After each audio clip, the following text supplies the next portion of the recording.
Hello friends, मैं Hemlata Kumpawat, assistant professor political science. आज हम बीए पार्ट थर्ड के अंतर्गत अंतर्राष्ट्रीय संबंध के बारे में अध्ययन करेंगे। जैसा कि हम सभी जानते हैं कि वर्तमान युग अंतर्राष्ट्रीयता का युग है और आज वैज्ञानिक अनुसंधान और इतनी तकनीकी उन्नति हो चुकी है कि ऐसा लगता है कि विश्व सिमट कर बिल्कुल पास आ गया है। और इसका परिणाम ये हुआ कि यदि विश्व के किसी भी भाग में कोई भी घटना घटित होती है तो उससे घटना से पूरा विश्व प्रभावित होता है। तो इस प्रकार से अंतर्राष्ट्रीय संबंध शब्द अति व्यापक है। इसमें राष्ट्रों के आपसी संबंधों के साथ उन पहलुओं का भी अध्ययन किया जाता है, चाहे वो राजनीतिक हो या गैर राजनीतिक हो, शांतिमय हो या युद्धमय हो, आर्थिक, भौगोलिक, सरकारी या गैर सरकारी, समस्त संबंधों का विश्लेषण अंतर्राष्ट्रीय संबंध के अंतर्गत हम करते हैं। अंतर्राष्ट्रीय जो संबंध है उसके बारे में मार्गेंतो का कहना है कि राष्ट्रों के मध्य शक्ति के लिए संघर्ष तथा उसका प्रयोग अंतर्राष्ट्रीय राजनीति कहलाता है। सही भी है कि हर राष्ट्र, चाहे वो शो करे या ना करे, हर राष्ट्र शक्ति और सिर्फ शक्ति के बारे में ही सोचता है। सबसे पहले वो शक्ति को एकत्रित करता है, फिर उसको संवर्धित करता है और तत्पश्चात उसका प्रदर्शन करता है। तो अंतर्राष्ट्रीय संबंधों के अंतर्गत शक्ति का बहुत ज़्यादा महत्वपूर्ण स्थान है। इसी प्रकार से हम कह सकते हैं कि अंतर्राष्ट्रीय राजनीति एक ऐसी प्रक्रिया है जो निरंतर चलती रहती है और ये राष्ट्रों को प्रभावित और नियंत्रित करने की एक कला भी है। शक्ति के द्वारा राष्ट्रों के मध्य संबंध निर्मित होते हैं। राष्ट्रीय हितों में विरोधाभास ही अंतर्राष्ट्रीय राजनीति के जन्म का कारण है। अंतर्राष्ट्रीय राजनीति की परिभाषाओं के अंतर्गत हम कार्लिन एंड कॉपर जॉनसन लिखते हैं कि अंतर्राष्ट्रीय संबंध अपने अध्ययन और विश्लेषण के लिए जो सामग्री एकत्रित करते हैं वो दूसरे शास्त्रों की सामग्री से भिन्न है। इसी प्रकार मार्गेंतो के अनुसार यथार्थ में अंतर्राष्ट्रीय प्रक्रिया एक ऐसा बौद्धिक अनुशीलन है जो वर्तमान इतिहास और नवीन घटनाओं से भिन्न है। साथ ही अंतर्राष्ट्रीय कानून एवं राजनीतिक सुधारों से भी अलग अलग है। इसके तथ्य बड़ी शीघ्रता से बदलते रहते हैं और इसका विषय बिल्कुल अनिश्चित है। तो हम देख सकते हैं कि जो अंतर्राष्ट्रीय संबंध है वो संप्रभु राज्यों के पारस्परिक संबंध ही हैं, जो कि राज्यों के द्वारा विभिन्न तरीकों से शक्ति के प्रयोग के द्वारा नियंत्रण होते हैं। लेकिन अगर हम वर्तमान समय की बात करें तो सैनिक शक्ति के स्थान पर आर्थिक एवं राजनीतिक शक्तियों का भी प्रभाव पड़ता है। अब प्रश्न उठता है कि राजनीतिक शक्तियां या आर्थिक शक्तियों का किस प्रकार से प्रभाव पड़ता है। तो हम सभी जानते हैं कि आज कोई भी देश युद्ध को स्वीकार नहीं करता है और वो राजनीतिक और आर्थिक दबाव के द्वारा अन्य राष्ट्रों से संबंध स्थापित करता है और अपने हितों की पूर्ति करता है। प्रश्न उठता है कि हम अंतर्राष्ट्रीय संबंधों के अध्ययन क्यों करें, क्या महत्व है इसका।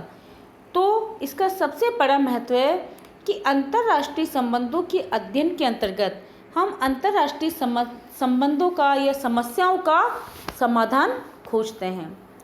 हम यह देखते हैं कि क्या क्या कारण हैं जिनसे समस्या उत्पन्न हुई और क्या उपाय हैं जिनसे कि समस्या का समाधान हो सकता है।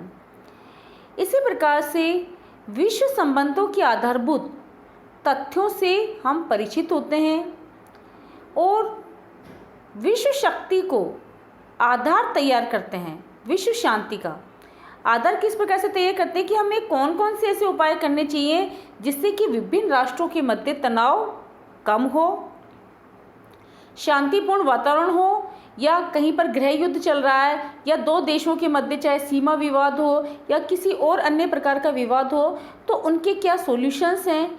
इसी प्रकार से हम चाहते हैं कि विश्व सरकार की पृष्ठभूमि तैयार हो। विश्व सरकार अर्थात पूरे विश्व में एक ही सरकार हो।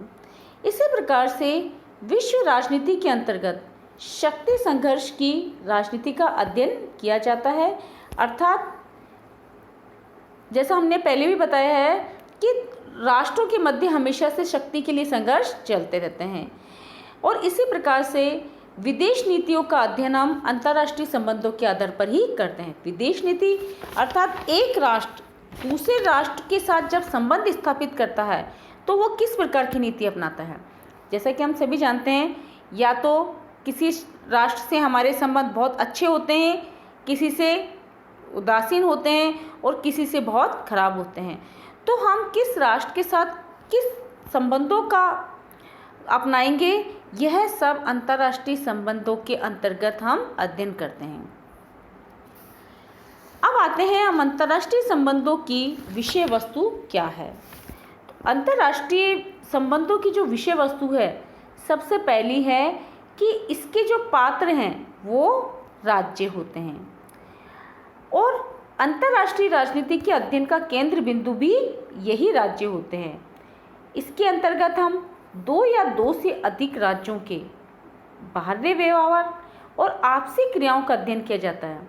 और राज्यों के आपसी संबंध बहुत प्रकार के होते हैं, जैसे भौगोलिक, प्राकृतिक, राजनीतिक, धार्मिक, आर्थिक, वैचारिक, ऐतिहासिक, सामरिक आदि ये सारे संबंध होते हैं और इनसे राजनीति प्रभावित भी होती है या दो परस्पर राज्यों के संबंध भी प्रभावित होते हैं। इसी प्रकार से हम अंतर्राष्ट्रीय संबंध शक्ति के अध्ययन पर बल देता है।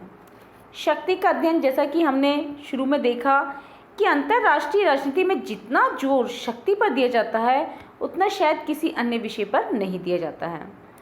मार्गेंतो के शब्दों में अंतर्राष्ट्रीय राजनीति प्रत्येक राजनीति की भांति शक्ति संघर्ष है। अंतर्राष्ट्रीय राजनीति का अंतिम लक्ष्य चाहे कुछ भी हो, लेकिन शक्ति सदैव तात्कालिक लक्ष्य होती है। आज विश्व के देशों के साथ शक्ति शब्द जुड़ गया है, जैसे विश्व शक्ति, महाशक्ति, बड़ी शक्ति, छोटी शक्ति, कमजोर शक्ति। इससे हम समझ सकते हैं कि अंतर्राष्ट्रीय राजनीति में शक्ति का कितना ज़्यादा महत्व है। नेक्स्ट है अंतर्राष्ट्रीय राजनीतिक संस्थाओं और संगठनों का अध्ययन। अंतर्राष्ट्रीय संबंधों के अंतर्गत हम संस्थागत साधनों के रूप में अंतर्राष्ट्रीय संस्थाओं का भी अध्ययन करते हैं, क्योंकि राज्यों के मध्य आर्थिक, सैनिक, तकनीकी, सांस्कृतिक सहयोग की वृद्धि करने के लिए अंतर्राष्ट्रीय संगठन बनाए जाते हैं। जैसे संयुक्त राष्ट्र की स्थापना ने अंतर्राष्ट्रीय संगठनों के महत्व को बहुत ज़्यादा बल दिया है।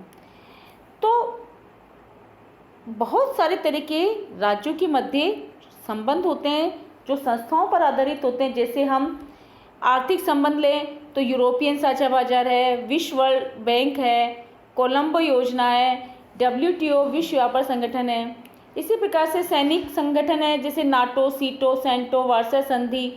इनमें से कुछ संगठन तो डिसॉल्व भी हो चुके हैं। राजनीतिक संगठन जैसे हम संयुक्त राष्ट्र संघ, राष्ट्र संघ को ले सकते हैं। प्रादेशिक जैसे कि हमारे एशिया का जैसे सार्क है, आसियान है। इसी प्रकार से अरब लीग है, अमेरिकी राज्यों का संगठन है, अफ्रीकी एकता संगठन है। तो ऐसे बहुत सारे संगठन हैं। इसी प्रकार से युद्ध एवं शांति की गतिविधियों का भी अध्ययन हम अंतर्राष्ट्रीय संबंधों के अंतर्गत करते हैं, क्योंकि विभिन्न राष्ट्रों में कभी कभी युद्ध हो जाते हैं जिनसे जनधन की अपार हानि होती है और इसे रोकने के लिए किसकी जरूरत होती है? अंतर्राष्ट्रीय कानूनों की। शीत युद्ध हो, आर्थिक प्रतिबंध हो, ये सब भी युद्ध के ही एक तत्व हैं, एक प्रकार हैं। इसी प्रकार से विदेश नीति निर्माण की प्रक्रिया का अध्ययन भी हम इसी के अंतर्गत करते हैं। जैसा कि अभी हमने आप देखा था कि विदेश नीति, जैसा कि फेलिक्स ग्रास का मत है कि अंतर्राष्ट्रीय राजनीति का अध्ययन वास्तव में किसका अध्ययन है? विदेश नीतियों का ही अध्ययन है। किसी भी राज्य का अंतर्राष्ट्रीय स्तर पर व्यवहार सदैव उसकी विदेश नीति द्वारा नियंत्रित और निर्देशित ही होता है। अंतर्राष्ट्रीय राजनीति के अंतर्गत हम उन तत्वों का अध्ययन करते हैं जिनसे किसी देश की विदेश नीति बनती है। इसमें दो तत्व होते हैं, राष्ट्रीय हित और राष्ट्रीय शक्ति। राष्ट्रीय हित अर्थात हर राष्ट्र चाहे वो बाहर से कितना भी दिखावा करे, चाहे वो कितनी भी नैतिकता की बातें करे, लेकिन उसका अंतिम लक्ष्य राष्ट्रीय और सिर्फ अपने राष्ट्र का हित ही होता है। इसी प्रकार से वो अंतिम लक्ष्य के रूप में राष्ट्रीय शक्ति को बढ़ाना चाहता है। इसी प्रकार से विभिन्न विदेश नीति में विभिन्न देशों के मध्य हम किस प्रकार से राजनीतिक संबंध, आर्थिक, व्यापारिक, सैनिक, सांस्कृतिक, कूटनीतिक आदि संबंधों का निर्वाह करते हैं, इसका अध्ययन भी किया जाता है। इसी प्रकार से अंतर्राष्ट्रीय कानूनों का अध्ययन भी हम इसी के अंतर्गत करते हैं, क्योंकि अंतर्राष्ट्रीय कानून भी अंतर्राष्ट्रीय राजनीति का ही भाग है। यह तथ्य है कि राष्ट्रों की प्रवृत्ति कि वे उन अंतर्राष्ट्रीय कानूनों का पालन करते हैं जिनसे उनके हितों की रक्षा होती है और उनका पालन करने में वो संकोच जाहिर करते हैं जिनसे उनके हितों की वृद्धि नहीं होती है। लेकिन आधुनिक अंतर्राष्ट्रीय कानून धीरे धीरे शक्तिशाली होते जा रहे हैं और ये अंतर्राष्ट्रीय कानून राष्ट्रों के व्यवहार को मर्यादित करते हैं और विश्व शांति को बनाए रखने में बहुत ज़्यादा योगदान देते हैं। इसी प्रकार से हम विदेशी व्यापार और अंतर्राष्ट्रीय आर्थिक संगठनों का अध्ययन भी करते हैं।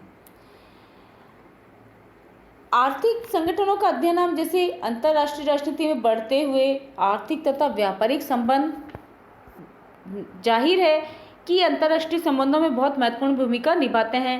आज राज्यों के मध्य विदेशी सहायता, ऋण, व्यापार, अनुदान आदि राज्यों के पारस्परिक संबंधों को प्रभावित करने वाले महत्वपूर्ण तत्व हैं। वर्तमान समय में हम देख सकते हैं कि भारत चीन के मध्य जो तनाव उत्पन्न हुआ है, तो उसके फलस्वरूप दोनों देशों ने न केवल राजनीतिक स्तर पर वरन आर्थिक स्तर पर, सामाजिक स्तर पर, सांस्कृतिक स्तर पर सभी तरह से प्रतिबंध लगा दिए हैं ताकि दूसरे देश को उस असफलता का सामना करना पड़े जो वो नहीं करना चाहता था। नेक्स्ट है सैनिक संगठनों और राजनीतिक गुटों का अध्ययन। सैनिक संगठन, जैसा कि अभी हमने देखा था कि बहुत सारे सैनिक संगठन जैसे नाटो, सीटो, सेंटो, वार्सा संधि, वार्सा पैक्ट, इन सब का इसलिए अध्ययन किया जाता है ताकि ये अंतर्राष्ट्रीय संबंधों के बारे में सही जानकारी हम प्राप्त कर सकें और इन संगठनों और राजनीतिक गुटों का अध्ययन करके हम वास्तविक यथार्थ स्थिति पर विचार कर सकें। तो इस प्रकार हम कह सकते हैं कि अंतर्राष्ट्रीय राजनीति के क्षेत्र के अध्ययन के पश्चात अंतर्राष्ट्रीय संबंध के क्षेत्र का अध्ययन किया जा सकता है और अंतर्राष्ट्रीय संबंध का जो हमने क्षेत्र बताया है उसे पूर्ण और अंतिम नहीं माना जा सकता, क्योंकि समय समय के आधार पर इसमें परिवर्तित होते रहते हैं। धन्यवाद।